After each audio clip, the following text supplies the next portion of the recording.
అంతెందుకు మొన్న నాకు యాక్సిడెంట్ అయింది ఈ వారంలోనే, ఎక్కడ షాద్ నగర్ దగ్గర హైదరాబాద్. మేము ఫ్లైట్ దిగాం, గద్వాల్ మీటింగ్కి వెళ్తున్నాను, చాలా పెద్దగా యాక్సిడెంట్ అయింది.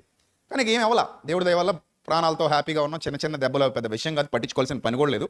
హ్యాపీగా బయటపడ్డాం. ఒక 2 రోజులు కాలు నొప్పి పట్టింది, 3వ రోజు తగ్గిపోయింది, ట్యాబ్లెట్లు వేసుకున్నా తగ్గిపోయింది. దానికి ఒక మతోన్మాద సంస్థ వాళ్ళు ఫేస్బుక్లో పోస్ట్ పెట్టారు. ఏమనంటే ఆ సంస్థకి చెందిన మతోన్మాద సంస్థకి చెందినటువంటి ఒక వ్యక్తి ఫేస్బుక్లో పోస్ట్ పెట్టాడంటే, నాకు పంపించారు ఆ స్క్రీన్ షాట్. ఏమని పెట్టాడంటే, తప్ప తాగి కారు డ్రైవ్ చేసి యాక్సిడెంట్ చేసిన పాస్టర్ విజయప్రసాద్ రెడ్డి అని పెట్టాడు.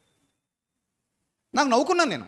అంటే నీలో ఈ పైశాచికత్వం ఉంది. I don't care about that. నేను నిజంగా అంత తప్ప తాగితే కారు ఇంకొక కారు మీద ఎందుకు ఎక్కుద్ది, నీ మీద ఎక్కుద్ది అంటే కదా. తాగినోడు ఎలా ఉంటాడు, నీకులాగా ఉంటాడు. సో నిజంగా అంత తప్ప తాగి నేను కారు డ్రైవ్ చేస్తే ఖచ్చితంగా నీ మీద ఎక్కుద్ది కారు, ఇంకో కారుని గుద్దదు, ఇంకో కారు వచ్చి నన్ను గుద్దదు. ఎందుకంటే ఏం జరిగిందో కూడా వాళ్ళకి తెలియదు ఆ భ్రష్టులకి.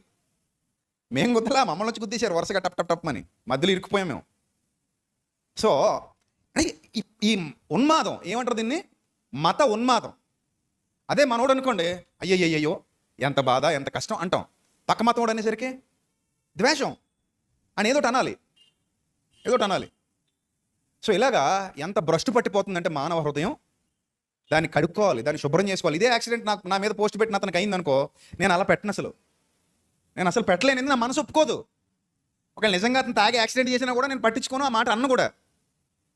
అతను చచ్చిపోవాలని కూడా కోరుకోను నేను. ఎందుకంటే నాకు ఇన్బిల్ట్గా లేదు లోపల, ఆ డేటా లేదు, నాకు నెగిటివ్ డేటా నా లోపల లేదు. నేను శత్రువుని కూడా ఏం చేస్తాను, ప్రేమిస్తాను. అదే నేర్చుకున్నా నా ప్రభు దగ్గర. శత్రువు అయినా బాగుండాలని కోరుకుంటా, అతను నన్ను తిట్టినా బాగుండాలని కోరుకుంటా. అది నేను ప్రాక్టీస్ చేస్తున్నాను. ఒకప్పుడు నేను అలాంటి వాడినే కాదన్నాను, కానీ నేను ఎప్పుడైతే ప్రభులోకి వచ్చానో నా స్పిరిచువల్ ప్రాక్టీసెస్ అన్నీ మారిపోయినాయి. ఇప్పుడు నా స్పిరిచువల్ ప్రాక్టీస్ ఏంటంటే, శత్రువుని కూడా ప్రేమించాలి, శత్రువు కూడా బాగుండాలని కోరుకోవాలి. ఇప్పుడు నేను నువ్వు చచ్చిపోవాలని కోరుకున్నా, దేవుడిచ్చిన ఆయుష్కాలం వరకు నువ్వు బతుకుతావు. నేనేం నిన్ను కోరుకుని చంపేలేను.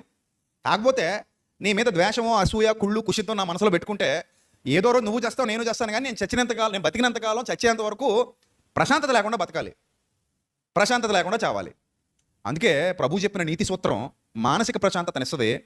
నిన్ను దూషించేవాడిని ద్వేషించేవాడిని కూడా ఏం చేయమంటున్నాడు, ప్రేమించి క్షమించి వదిలే అన్నాడు.